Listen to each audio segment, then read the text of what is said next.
Bonsoir Aurélien, bonsoir à tous, bienvenue dans cette nouvelle émission, dans ce nouveau numéro d'Evangelii Gaudium. Salut Amélie et bonsoir à toutes et à tous, on est super heureux de vous retrouver pour cette nouvelle émission, cette nouvelle veillée. J'espère que tu vas bien Amélie, alors gros sommaire aujourd'hui et surtout petite nouveauté dans Evangelii Gaudium. C'est sûr, puisqu'on a opté pour un programme beaucoup plus structuré et réfléchi, maintenant on aura un thème par émission.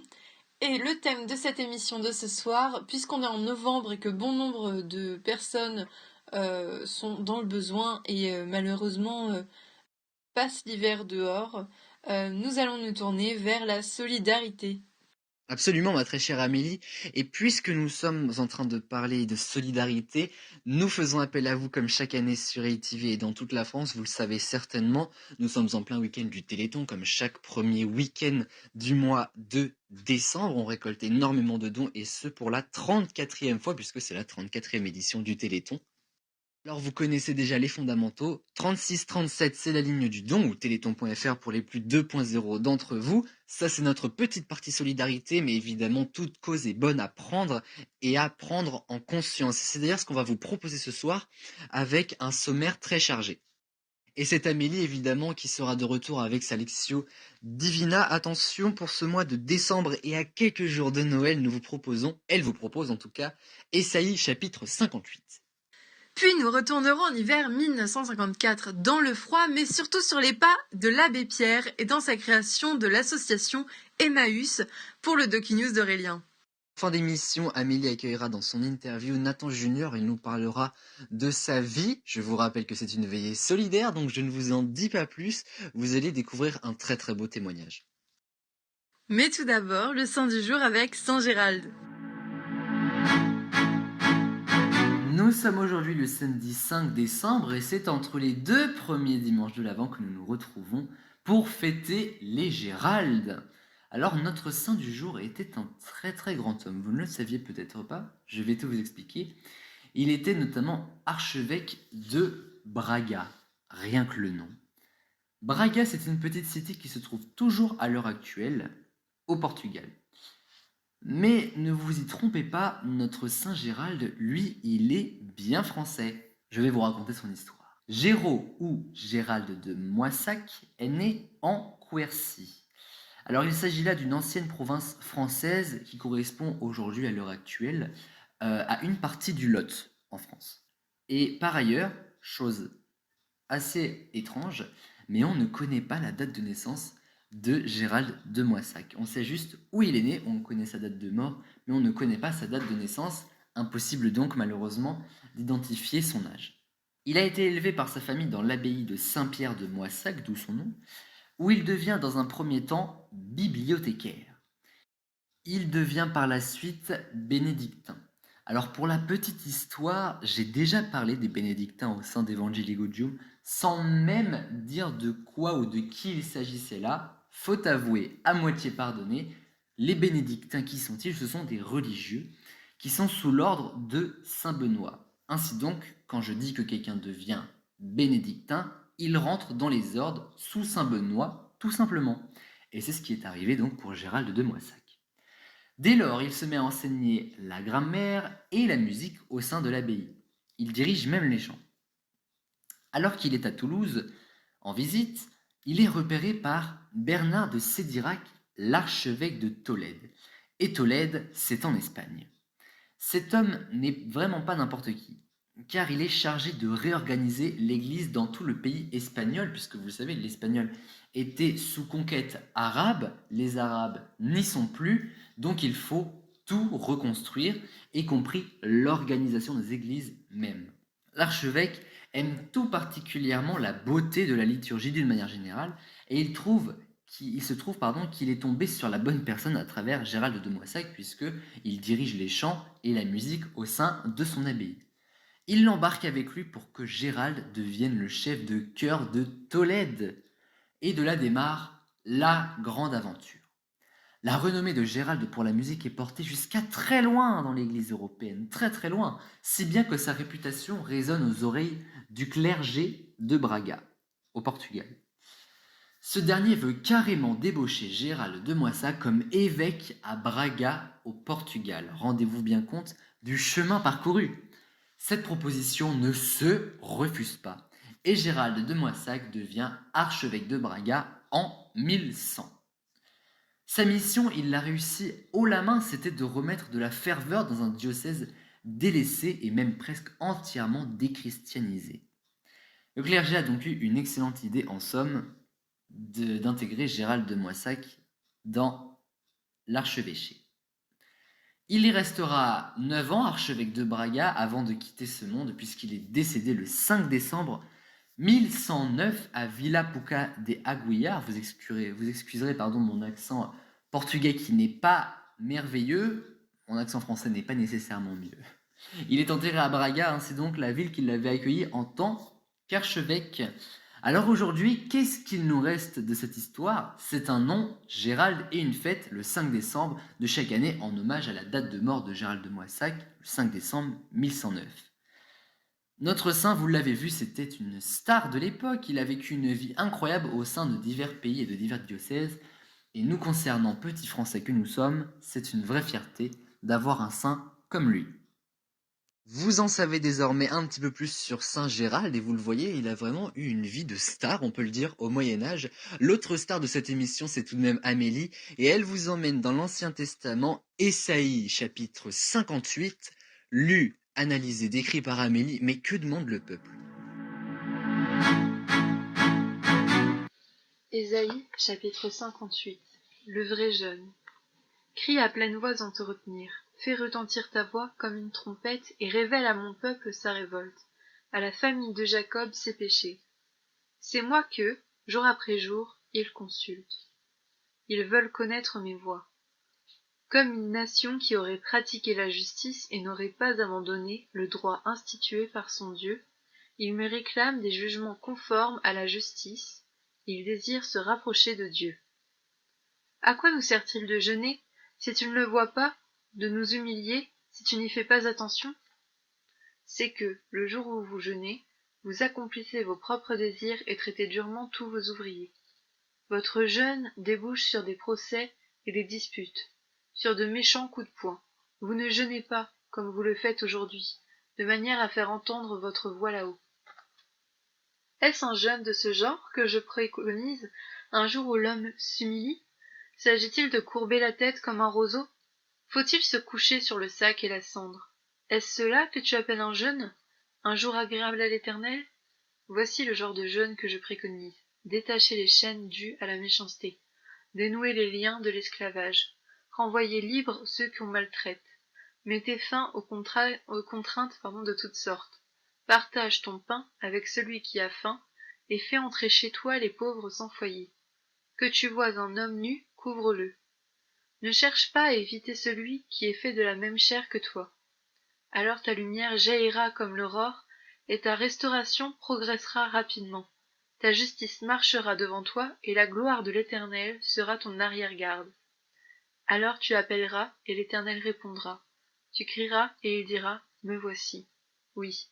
Si tu éloignes du milieu de toi la contrainte, les gestes menaçants et les paroles mauvaises, si tu partages tes propres ressources avec celui qui a faim, si tu réponds aux besoins de l'opprimé, ta lumière surgira au milieu des ténèbres, et ton obscurité sera pareille à la clarté de midi. L'Éternel sera constamment ton guide. Il répondra à tes besoins dans les endroits arides, et il te redonnera des forces à tes membres. Tu seras pareil à un jardin bien arrosé, à une source dont l'eau n'arrête jamais de couler. Grâce à toi, on reconstruira sur d'anciennes ruines. Tu relèveras des fondations vieilles de plusieurs générations. On t'appellera réparateur de brèches, restaurateur de sentiers fréquentés. Si tu retiens ton pied pendant le sabbat, pour ne pas faire ce qui te plaît durant mon saint jour, si tu considères le sabbat comme un plaisir, le jour saint de l'Éternel comme digne d'être honoré, et si tu l'honores en ne suivant pas tes voies habituelles, en ne recherchant pas à accomplir tes propres désirs et en ne parlant pas dans le vide, alors tu trouveras ton plaisir dans l'Éternel. Alors je te ferai monter sur les hauteurs du pays, et je te ferai jouir de l'héritage de ton ancêtre Jacob. Oui, c'est l'Éternel qui l'affirme. Donc dans le verset 1 à 3, je vous relis le passage. Crie à pleine voix sans te retenir, fais retentir ta voix comme une trompette, et révèle à mon peuple sa révolte, à la famille de Jacob ses péchés. C'est moi que, jour après jour, ils consultent. Ils veulent connaître mes voies. Comme une nation qui aurait pratiqué la justice et n'aurait pas abandonné le droit institué par son Dieu, ils me réclament des jugements conformes à la justice, ils désirent se rapprocher de Dieu. À quoi nous sert-il de jeûner si tu ne le vois pas, de nous humilier si tu n'y fais pas attention? C'est que le jour où vous jeûnez, vous accomplissez vos propres désirs et traitez durement tous vos ouvriers. Donc là, le prophète, en gros, Ésaïe, il est appelé à dire à tout le monde tout Israël, qu'ils ont péché malgré qu'ils recherchent Dieu. Au final, ils s'y prennent mal puisqu'ils suivent pas vraiment la parole. Ils servent leurs propres intérêts en jeûnant au final. Donc versets 3 à 7. Votre jeûne débouche sur des procès et des disputes, sur de méchants coups de poing. Vous ne jeûnez pas, comme vous le faites aujourd'hui, de manière à faire entendre votre voix là-haut. Est-ce un jeûne de ce genre que je préconise un jour où l'homme s'humilie? S'agit-il de courber la tête comme un roseau? Faut-il se coucher sur le sac et la cendre? Est-ce cela que tu appelles un jeûne, un jour agréable à l'Éternel? Voici le genre de jeûne que je préconise. Détachez les chaînes dues à la méchanceté, dénouez les liens de l'esclavage, renvoyez libres ceux qu'on maltraite, mettez fin aux contraintes de toutes sortes, partage ton pain avec celui qui a faim, et fais entrer chez toi les pauvres sans foyer. Quand tu vois un homme nu, couvre-le, ne cherche pas à éviter celui qui est fait de la même chair que toi. Donc ici, en fait, on voit que c'est pareil pour le jeûne, il y a un jeûne selon l'homme et un jeûne selon Dieu. Et le fait que l'homme jeûne, en soi, l'homme peut continuer à contester, à, à se quereller avec les autres, à être méchant, à rechercher son propre plaisir, etc. Alors que d'après Dieu, c'est vraiment un jour où l'homme, entre guillemets, se fait violence pour suivre ses voies. Le vrai jeûne, c'est celui que Dieu a choisi, et c'est rompre de toutes nos chaînes en fait, se libérer pardon de toutes nos chaînes, à pratiquer la charité et à entre guillemets se libérer de l'emprise que les autres peuvent, enfin de l'emprise négative que les autres peuvent avoir sur nous. Versets 8 à 12, on a alors ta lumière jaillira comme l'aurore, et ta restauration progressera rapidement. Ta justice marchera devant toi, et la gloire de l'Éternel sera ton arrière-garde. Alors tu appelleras, et l'Éternel répondra. Tu crieras, et il dira, me voici. Oui. Si tu éloignes du milieu de toi la contrainte, les gestes menaçants et les paroles mauvaises, si tu partages tes propres ressources avec celui qui a faim, si tu réponds aux besoins de l'opprimé, ta lumière surgira au milieu des ténèbres, et ton obscurité sera pareille à la clarté de midi. L'Éternel sera constamment ton guide, il répondra à tes besoins dans les moments arides, et il redonnera des forces à tes membres. Tu seras pareil à un jardin bien arrosé, à une source dont l'eau n'arrête jamais de couler. Grâce à toi, on reconstruira sur d'anciennes ruines, tu relèveras des fondations vieilles de plusieurs générations, on t'appellera réparateur de brèches, restaurateur de sentiers fréquentés. Au final, moi, ça me fait un peu penser au verset qui dit qu'il est plus difficile de à un chameau de rentrer par le chat d'une aiguille que à quelqu'un d'aller au paradis, parce que au final le royaume ou le paradis comme on veut l'appeler, c'est vraiment tout ce qui repose sur l'altruisme, et l'altruisme c'est pas nécessairement un trait qui est attribué aux humains de prime abord, et du coup les conséquences d'un vrai jeûne où justement on se, on se voue à l'altruisme, c'est que l'Éternel conduira en fait nos actions, il comblera il répondra à nos besoins, et on sera riche d'esprit au final.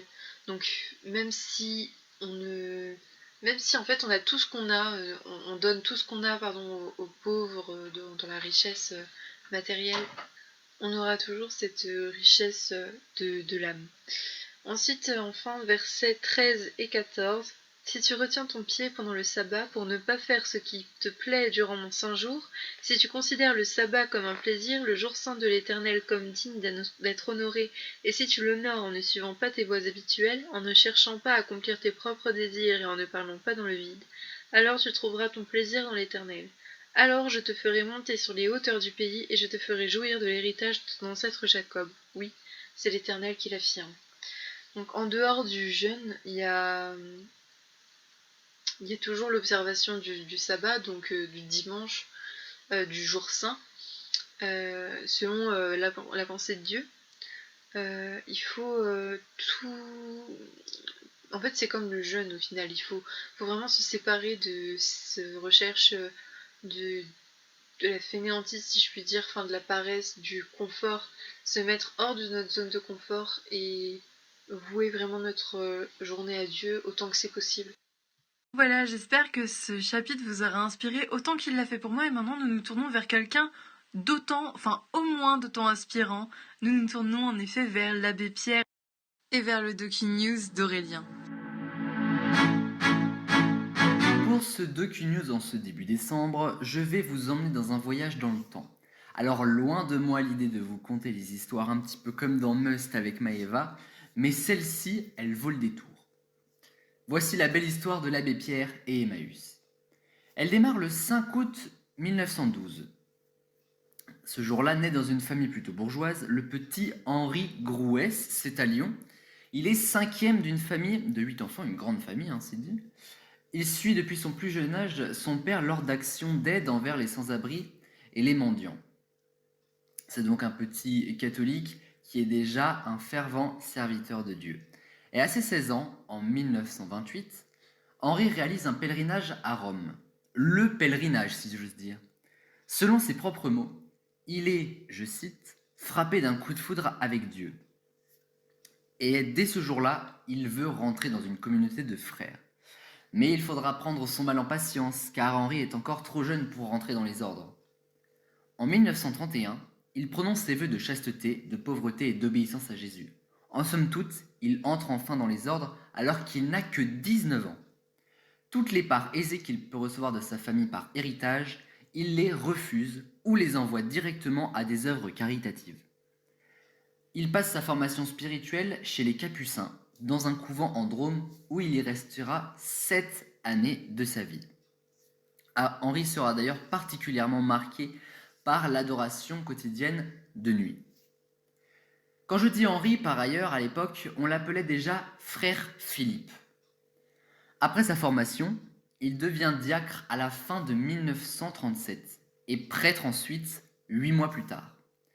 Après quelques soucis de santé, il quitte son couvent en Drôme, où il est resté 7 ans comme je vous l'ai dit, et il part en direction de Grenoble, où il est incardiné. Alors petite parenthèse de vocabulaire, même moi je ne le savais pas, une incardination, c'est l'action de rattacher un prêtre à un diocèse précis.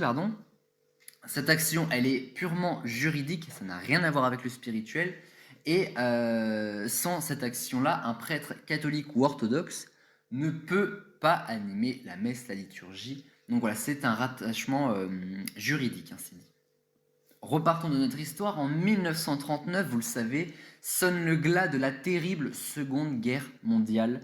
Et dès la fin de l'année, il est mobilisé comme sous-officier dans le régiment du train des équipages. Alors tout ça, cette histoire de régiment ne vous dit peut-être rien. Pas d'inquiétude, ça n'a pas beaucoup d'importance. Malgré tous ses soucis de santé, continue. Henri Grouès, ou frère Philippe comme vous préférez, souffre de pleurésie. Alors c'est une sorte de gêne respiratoire, une énorme gêne respiratoire qui va amener notre père à passer la première année de la guerre à l'hôpital. La première année de la Seconde Guerre mondiale d'ailleurs s'appelle la drôle de guerre, vous le saviez peut-être. Il devient en 1940, pendant la guerre, aumônier d'un hôpital puis d'un orphelinat, tous deux qui se trouvent dans l'Isère. Toujours vicaire de la cathédrale Notre-Dame de Grenoble, où il avait démarré avant la Seconde Guerre mondiale, il n'hésite pas à recueillir des enfants juifs à l'heure où des monstres déportent leur famille. En 1943, il fait passer en toute discrétion le plus jeune frère du général de Gaulle, qui s'appelle Jacques, avec toute sa famille. Il est également à l'origine de création de groupes de résistants pendant la guerre. C'est d'ailleurs grâce à cela qu'il rencontre Lucie Coutaz, qu'il considère comme la cofondatrice avec lui du mouvement Emmaüs dont on parlera dans quelques secondes. Il aide aussi les réfractaires au STO, le service de travail obligatoire des Français qui devaient aller travailler en Allemagne. C'était la façon du Führer de faire un petit peu le pacte avec la France. France non libre qui a accepté la France de Pétain, mais la France libre, évidemment, c'est avec De Gaulle. Et d'ailleurs, vous l'entendez, en plus d'être un homme religieux, il est aussi un fervent résistant et un ami du général De Gaulle de la France libre. Et c'est ainsi, pendant sa couverture de la guerre, qu'il adopte un autre nom, celui de l'abbé Pierre. Henri Grouès, frère Philippe, c'est l'abbé Pierre, ce sont les mêmes personnes. Et il adopte ce nom l'abbé Pierre que vous connaissez évidemment tous, puisque ce nom l'abbé Pierre lui suivra jusqu'à la fin de la vie sur Terre, la fin de sa vie sur Terre. Alors en parlant du général de Gaulle, j'y reviens, puisqu'il le rejoint à Alger en 1944, après s'être fait arrêter en France par les Allemands, puis relâché. À Alger, il devient aumônier de la marine, car rester en France devient trop dangereux pour lui, notamment après cette arrestation. Mais évidemment, vous le savez, en 1944, la France aidée des Alliés est en très bonne voie vers la victoire. Et d'ailleurs, après cette victoire, il lui est remis la Croix de guerre 39-45 avec palme de la libération pour tous ses actes de résistance absolument formidables. Côté politique d'après-guerre, puisque l'abbé Pierre est aussi un homme politique, il est élu pendant 3 mandats député de Meurthe-et-Moselle. Alors en 1949, l'abbé Pierre fonde Emmaüs, du nom de la ville de Palestine où Jésus ressuscité marche quelques pas avec ses disciples. Ils ne reconnaissent pas tout de suite, simplement à la fraction du pain, moment également où il disparaît de leurs yeux. Le nom du village, évidemment, résonne énormément pour l'abbé Pierre. Alors à la base, quand ils font Emmaüs, c'est un mouvement, et ce mouvement découle ainsi la communauté Emmaüs qui au départ ne se résume qu'à une simple auberge de jeunesse, tout par-delà. Ce mouvement a d'ailleurs pour vocation de lutter à tout prix contre l'exclusion sociale. L'abbé dit par ailleurs cette phrase incroyable à un homme dénommé Georges, « Viens m'aider à aider ». Cette expression forte et lourde de sens résume totalement les idées de ce mouvement. Le mouvement Emmaüs est par ailleurs financé par la vente d'objets et de récupération. D'ailleurs, vous noterez que c'est toujours le cas puisque Emmaüs, le mouvement Emmaüs existe toujours. Mais l'abbé a la chance d'être député, comme je vous l'ai dit, de Meurthe-et-Moselle, et il verse presque la totalité de son salaire, qui est plutôt confortable pour un député, vers l'association Emmaüs, justement. Mais vous le savez, je vous l'ai dit, il n'a eu que 3 mandats de député, ainsi donc il quitte sa place de député et son salaire devient donc tout petit. Ainsi donc, il est difficile de verser des sous à sa propre association. Alors il en vient à mendier pour Emmaüs. Mais il participe également sur Radio Luxembourg, que vous connaissez très certainement sous le nom d'RTL, à un jeu qui lui permet de gagner plus de 5 000 € à l'antenne de la station pour l'association toujours. 5 000 €, évidemment, à l'époque, nous étions en francs. Là, tout bouge. En 1954, l'hiver est extrêmement rude pour les Français. Les températures tombent sous le zéro et progressent dans la négativité. Pour les sans-abri, cette période est littéralement meurtrière et critique. On relève jusqu'à moins 15 degrés en région parisienne. Ni une ni deux, l'abbé Pierre débarque dans les locaux rue Bayard de Radio Luxembourg, toujours RTL, sans feuille, sans notes, et il dit ceci précisément. « Mes amis, au secours. Une femme vient de mourir gelée, cette nuit à 3 heures, sur le trottoir du boulevard Sébastopol, serrant sur elle le papier par lequel, avant-hier, on l'avait expulsée. Chaque nuit, ils sont plus de 2000 recroquevillés sous le gel, sans toit, sans pain, plus d'un presque nu. Devant tant d'horreur, les cités d'urgence, ce n'est même plus assez urgent. Écoutez-moi, en 3 heures, 2 premiers centres de dépannage viennent de se créer, l'une sous la tente au pied du Panthéon, rue de la Montagne Sainte-Geneviève, l'autre à Courbevoie. Ils regorgent déjà, il faut en ouvrir partout. Il faut que ce soir même, dans toutes les villes de France, Dans chaque quartier de Paris, des pancartes s'accrochent sous une lumière dans la nuit à la porte des lieux où il y ait couverture, paille, soupe et où on lise sous ce titre Centre fraternel de dépannage. Ces simples mots. Toi qui souffres, qui que tu sois, entre, dors, mange, reprends espoir. Ici, on t'aime. La météo annonce un mois de gelée terrible, tant que dure l'hiver, que ces centres subsistent, devant leurs frères mourants de misère. Une seule opinion doit exister entre hommes, la volonté de rendre impossible que cela dure. Je vous prie, aimons-nous assez tout de suite pour faire cela. Que tant de douleur nous ait rendu cette chose merveilleuse. L'âme commune de la France, merci. Chacun de nous peut venir en aide aux sans-abri. Il nous faut pour ce soir et au plus tard pour demain 5000 couvertures, 300 grandes tentes américaines, 200 poêles catalytiques. Déposez-les vite à l'hôtel Rochester, 92 rue de la Boétie. Rendez-vous des volontaires et des camions pour le ramassage ce soir à 23h devant la tente de la montagne Sainte-Geneviève. Grâce à vous, aucun homme, aucun gosse ne couchera ce soir sur l'asphalte ou sur les quais de Paris. Merci. Ce que vous venez d'entendre et que je n'ai pas pu vous diffuser de la façon dont ça a été dit, puisque j'aurais des soucis à ce moment-là avec les droits d'auteur, évidemment, a été précisément dit par l'abbé Pierre, et c'est ce qu'on appelle l'appel du 1er février 1954, que l'on appelle également l'appel de l'abbé Pierre, ou mieux encore, l'insurrection de la bonté, qui sera repris dans toute la presse et les médias le lendemain même. En parlant du lendemain, le 2 février 1954, c'est un raz-de-marée de bonté dont vont faire preuve tous les Français. 500 millions de francs récoltés. Des sacs d'argent qui se massent dans le hall de la radio Luxembourg. En termes de comparaison, cela représenterait plus de 220 millions d'euros en 2019. C'est absolument énorme. Parmi cette somme spectaculaire, 2 millions, rien que ça, viennent d'un très célèbre acteur. C'est Charlie Chaplin qui nous dit ceci. Je ne les donne pas, je les rends. Ils appartiennent aux vagabonds que j'ai été et que j'ai incarnés. Partout en France, il faut des semaines et des semaines pour trier les dons aussi bien physiques que pécuniaires. Grâce aux dons davantage de sous, il est désormais possible de créer des cités dites d'urgence à la vue de la situation. Ces cités sont des HLM en devenir et servent au logement pendant cet hiver si rude de 1954. Cet acte de l'abbé Pierre a donné lieu à une loi que vous connaissez peut-être. Il s'agit de ce qu'on appelle la trêve hivernale. Autrement dit, c'est l'interdiction d'expulser des locataires pendant la période hivernale et cette loi est fort heureusement toujours en vigueur grâce à l'abbé Pierre et aujourd'hui même.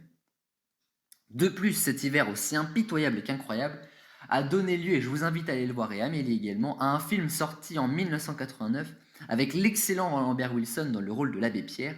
D'ailleurs, ça lui vaudra une nomination au César de cette année-là. Ce film, vous pouvez le trouver facilement, il s'appelle Hiver 54, l'abbé Pierre et vous le trouvez notamment en DVD ou sur des bons sites de streaming légaux et gratuits. Alors vous l'avez compris, Emmaüs, grâce à cet appel, a vu son image grimper en cote et de là naît officiellement le 17 mars 1954 l'association Emmaüs.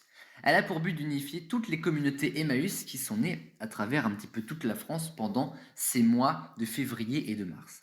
Précisons que ces communautés aident les plus démunis au relogement, mais aussi à la réinsertion socio-professionnelle en aidant à retrouver un travail décent et une vie simple, mais surtout une vie honnête. Bien souvent d'ailleurs, ces personnes qui sont aidées, deviennent après des bénévoles dans les communautés. Emmaüs a la chance de se développer non seulement en France, mais aussi partout dans le monde, en Amérique latine notamment, grâce à plusieurs voyages de l'abbé Pierre. Et c'est d'ailleurs lors d'un de ces voyages que l'abbé Pierre fait naufrage non loin de l'Argentine. Il est à même annoncé mort pendant quelques longs jours. Et c'est à ce moment qu'il se rend compte ainsi qu'il est le lien, lui, qui unit les Emmaüs du monde entier. Et que s'il vient à disparaître, tout ce qu'il a réalisé s'effondrerait. Ainsi, en 1971, le prêtre fonde l'association Emmaüs International. Et en 1985, il crée Emmaüs France en tant que membre des communautés internationales. Alors tout à l'heure, j'ai parlé en effet des associations. Alors l'association initiale qui a bien été créée pendant l'hiver 54, elle se centre davantage à présent sur la région parisienne. Ainsi donc, elle perd son rôle d'unification du pays qu'elle aurait dû avoir de base.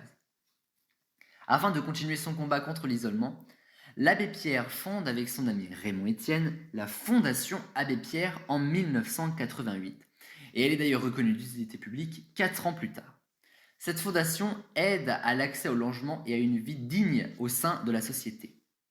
Jusqu'à la fin de sa vie, l'abbé Pierre continuera son noble combat.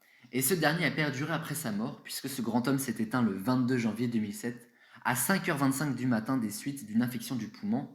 Il avait 94 ans. Alors ce qui reste de cet homme, c'est tellement de choses évidemment. Prêtre, fervent serviteur de Dieu, mais aussi de sa nation avec ses actes de résistance. Et puis évidemment, l'abbé Pierre n'est pas l'abbé Pierre sans parler d'Emmaüs.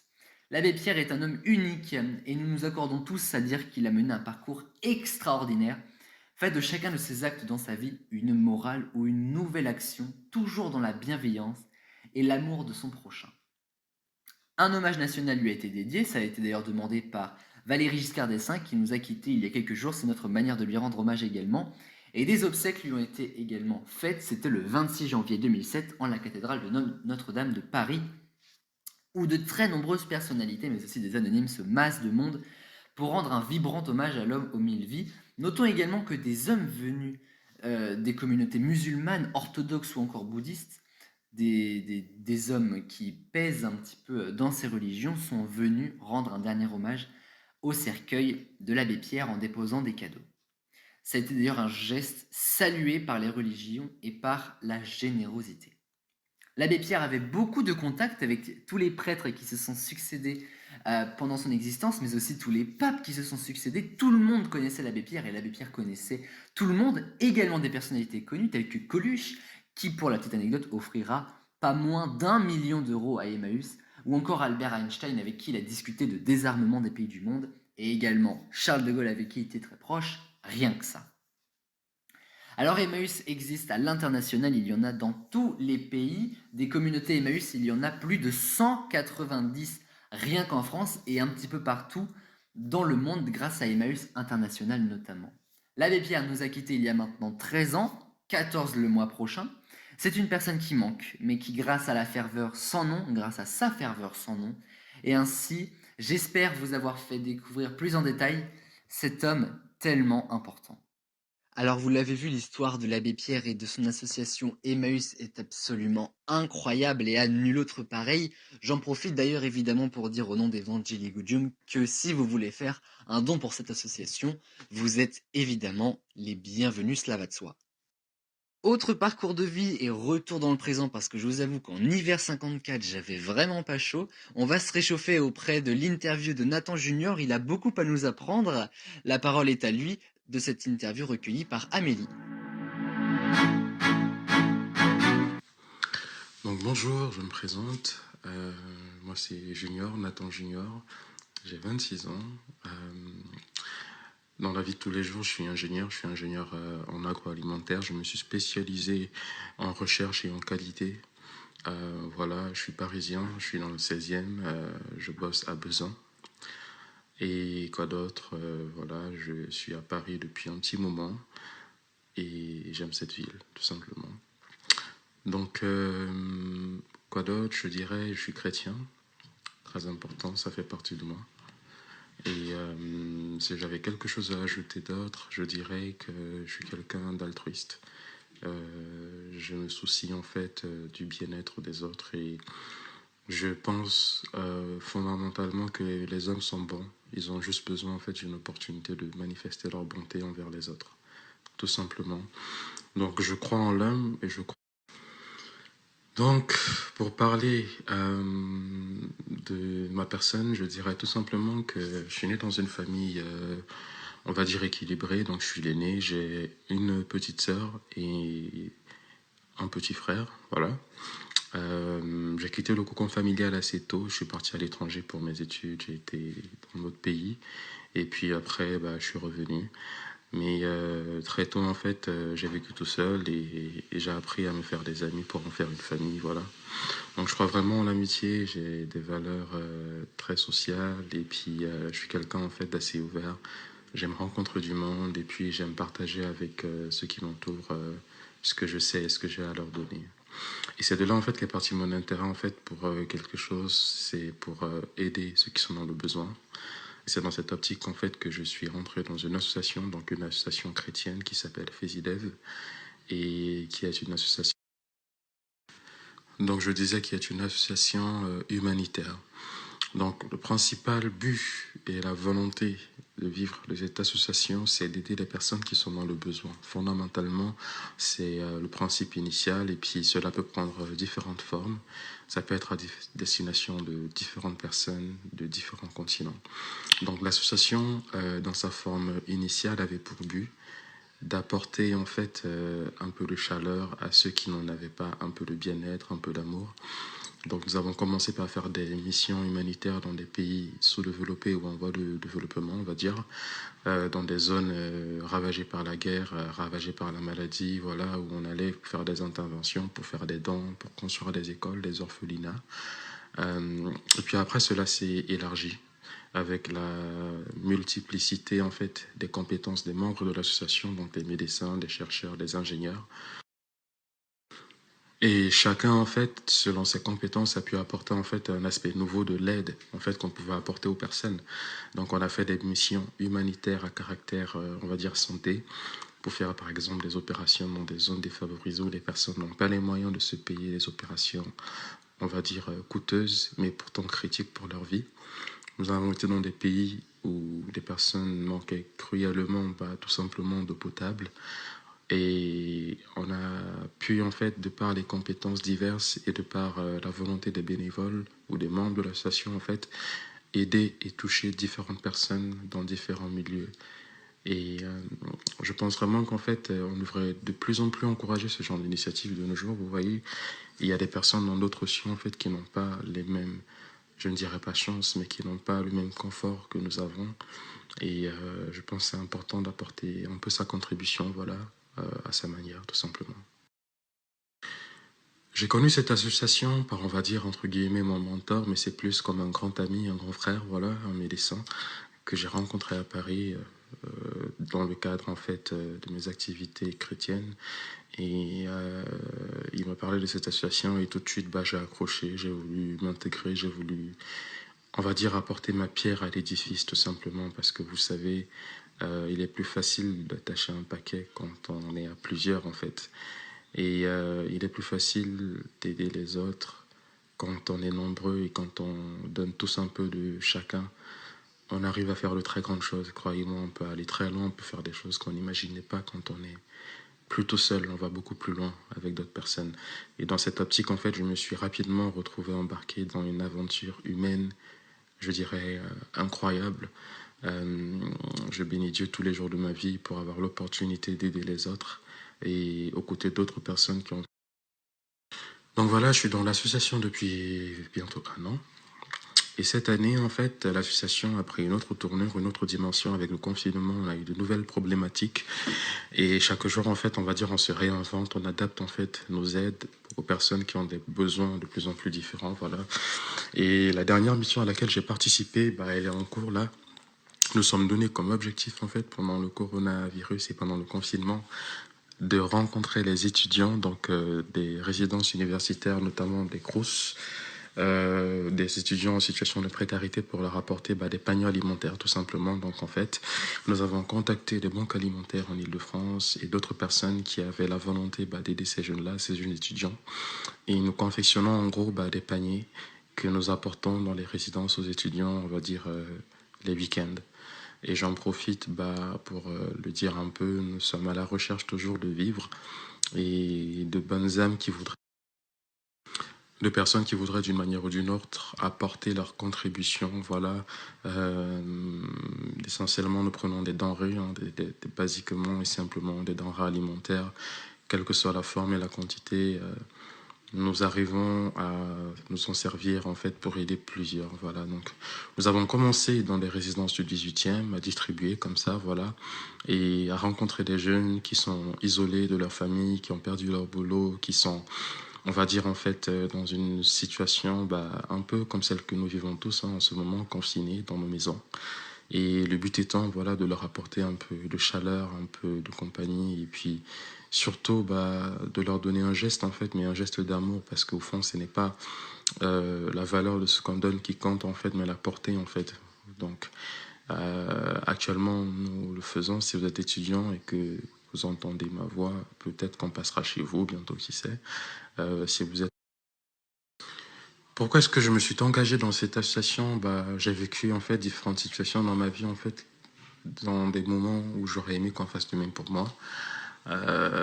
J'ai été étudiant, j'ai été dans des universités où je n'avais pas forcément le temps de travailler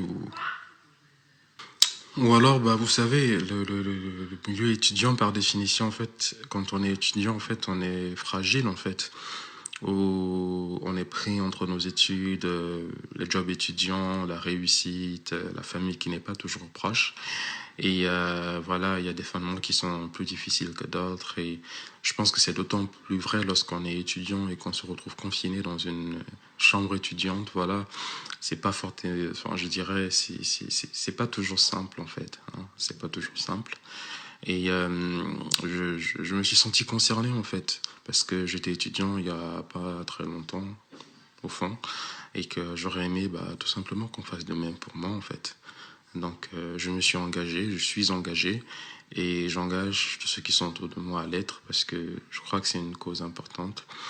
Voyez-vous, les études en fait, c'est une phase de la vie charnière en fait qui détermine quelque part en fait notre réussite. Donc c'est un moment où on a besoin d'aide, on a besoin de soutien, on a besoin d'encouragement, tout simplement. On a besoin qu'on nous tende la main quand c'est possible. Et puis voilà.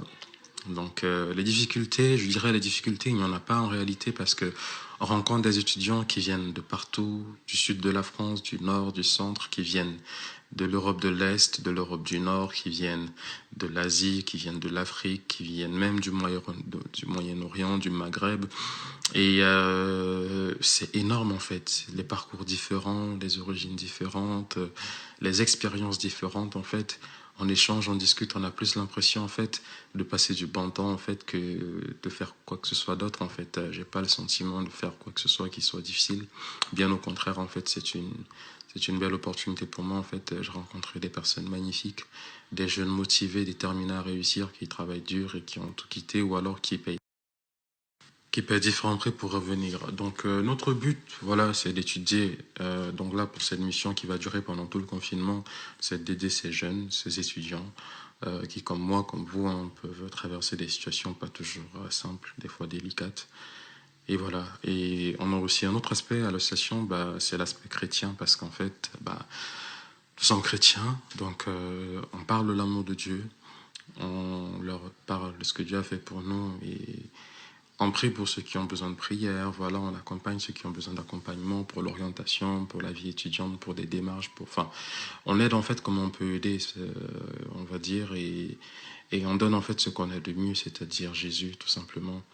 Voyez-vous, la meilleure chose qu'on puisse donner à un homme, c'est ce qu'on a de meilleur, et pour moi, le plus grand trésor, du moins celui que j'ai, c'est l'amour de Jésus, tout simplement. Donc nous n'hésitons pas à le prôner et à le partager avec ce que Dieu a fait pour nous, tout simplement. Alors oui, quand j'étais plus jeune, c'était pas toujours aisé pour moi, c'était difficile de parler de Dieu autour de moi, parce que j'avais honte, j'étais moqué, j'étais raillé, voyez-vous, j'avais des camarades qui n'étaient pas chrétiens, ou alors qui me trouvaient chelou, comme on dit, en langage argot. Ça faisait vieux jeu quoi, de parler de Dieu, de parler de tout ça. Alors je faisais pas certaines des choses qu'il faisait, du moins de ce par quoi j'étais tenté, je ne cédais pas forcément, donc c'était pas facile de m'intégrer. Et du coup, par conséquent, il y a eu des moments de ma vie où je n'aimais pas en parler, parce que j'étais tout de suite rejeté, catégorisé, ou alors exclu, tout simplement. Mais j'ai appris en avançant à m'entourer des personnes en fait qui partageaient les mêmes valeurs que moi, qui partageaient mon point de vue, ou alors qui pas du tout, mais qui m'acceptaient. Je ne dirais pas dans ma qui m'acceptait comme j'étais et puis qui voilà, j'ai rencontré une famille en fait la famille chrétienne mondiale. J'étais dans différents pays pendant mes études, beaucoup plus tôt, bien avant mes études des supérieures. J'ai rencontré des chrétiens de diverses confessions, de diverses origines, de diverses voilà, et je dirais que ce qu'on a tous en commun au final, c'est l'amour de Dieu. Et cet amour, nous l'avons en commun même avec ceux qui ne croient pas en Dieu. Donc en réalité, nous aimons ceux qui pensent comme nous et ceux qui ne pensent pas comme nous, parce que c'est la définition même de l'amour, c'est que l'amour, en fait, n'attend pas quelque chose en retour pour aimer. Donc, ça ne pose absolument aucun problème. Et puis, je dirais que c'est compatible, hein, que ce soit la Croix-Rouge, que ce soit la Fondation de l'Abbé Pierre, ou de manière générale, en fait, les associations humanitaires. Il y en a pas mal, en fait, qui ont été fondées, en fait, de mouvements religieux chrétiens, parce que c'est des valeurs chrétiennes, en fait, l'entraide, l'amour, la solidarité, donc voilà, j'ai participé à d'autres missions solidaires, j'ai aidé des personnes en situation, on va dire, difficile, les personnes qui essayaient de se réintégrer dans la société.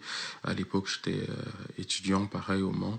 On faisait en fait de la sensibilisation, voilà, donc, c'était des personnes qui étaient addictes à des drogues dures ou moins. C'était des personnes qui étaient dans des situations familiales difficiles. En fait, à l'époque, j'étais dans une association en fait qui faisait du suivi, on va dire en fait, du suivi plutôt psychologique.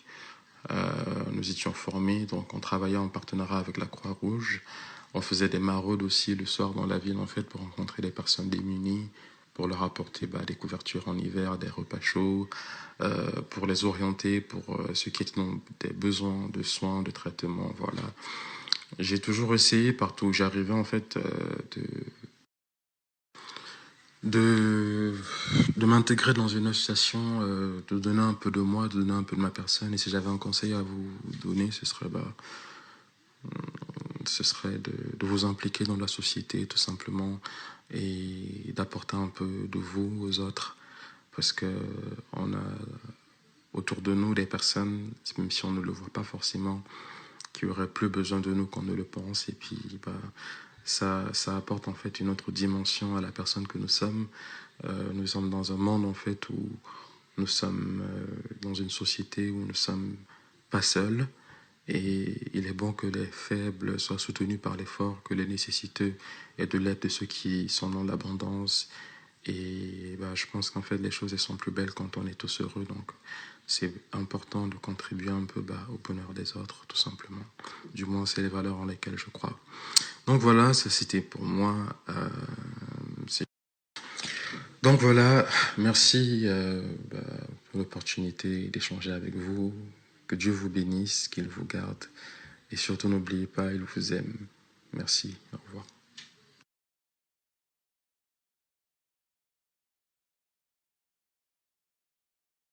Remercie Nathan Junior. Donc voilà, c'est la fin de l'émission. J'espère que ça vous a plu autant qu'à moi et j'espère que tous ces témoignages et toutes ces histoires pourront vous réchauffer au cœur de l'hiver et vous donner envie d'agir à votre tour autour de vous. Merci à Nathan Junior à nouveau et merci également à Amélie pour cette très belle veillée solidaire. On a appris beaucoup de choses et à mon tour, j'espère que voilà, ça vous donnera peut-être quelques idées ou en tout cas, évidemment, n'hésitez pas à aller faire un don aussi bien pour téléthon.fr, 3637 également, il est encore possible, la Fondation Abbé Pierre, le groupe Emmaüs, évidemment, il y a énormément à donner partout, partout, partout, pas nécessairement pécuniairement, mais également en main-d'œuvre.